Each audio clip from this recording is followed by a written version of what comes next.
আসসালামু আলাইকুম রহমতুল্লাহ ওবারাকাতুহু। প্রিয় দর্শক, প্রধান উপদেষ্টার সঙ্গে রাজনৈতিক দলগুলার বৈঠক 5ই অক্টোবর। আমরা বর্তমান সময়ে কিছু কিছু কার্যকলাপে দেখতে পাচ্ছি যে রাজনীতিতে একটি অশান্তির পরিবেশ বিরাজ করছে বাংলাদেশে। বিশেষ করে সাংবাদিক মাহমুদুর রহমানকে জেলে নেওয়ার পরে বিভিন্ন ধরনের সমস্যা এবং আলোচনা চলছে এখন রাজনৈতিক অঙ্গনে। তাই রাজনীতিবিদদের সাথে আলোচনা করেই রাষ্ট্র পরিচালনা করার জন্য সিদ্ধান্ত নিয়েছেন প্রধান উপদেষ্টা ডক্টর মোহাম্মদ ইউনূস। তাই তিনি 5ই অক্টোবর থেকে সকল রাজনৈতিক দলের শীর্ষ নেতাদের সাথে আবারও তৃতীয় দফা বৈঠকে বসতে যাচ্ছেন।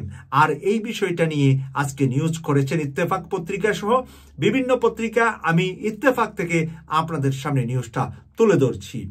প্রধান রাজনৈতিক দলগুলোর সঙ্গে আগামী শনিবার 5ই অক্টোবর থেকে অন্তর্বর্তীকালীন সরকারের প্রধান উপদেষ্টা ডক্টর মোহাম্মদ ইউনূস আবারও আলোচনায় বসবেন।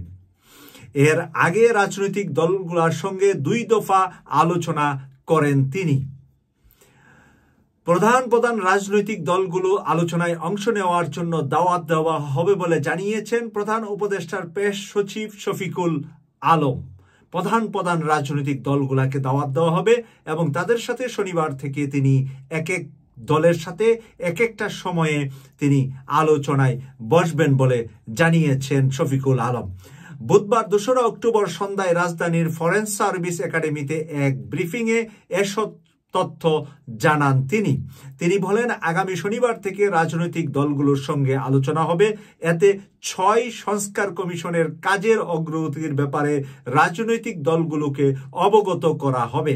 6টি কমিশন যে ডক্টর মোহাম্মদ ইউনূস স্যার বানিয়েছেন, ওই 6টি কমিশনের কার্যকলাপ কতটুকু অগ্রগতি হয়েছে, কতটুকু উন্নতি হয়েছে, কতটুকু এগিয়েছেন তার বিস্তারিত আলোচনা করবেন রাজনৈতিক দলগুলোর সাথে। তাদের কাছ থেকে পরামর্শ নেওয়া হবে। এছাড়া আইন শৃঙ্খলা বর্তমান পরিস্থিতি নিয়ে অবগত করা হবে। 6টি কমিশন নিয়ে রাজনৈতিক দলগুলার পরামর্শ নেবেন ইউনূস সরকার।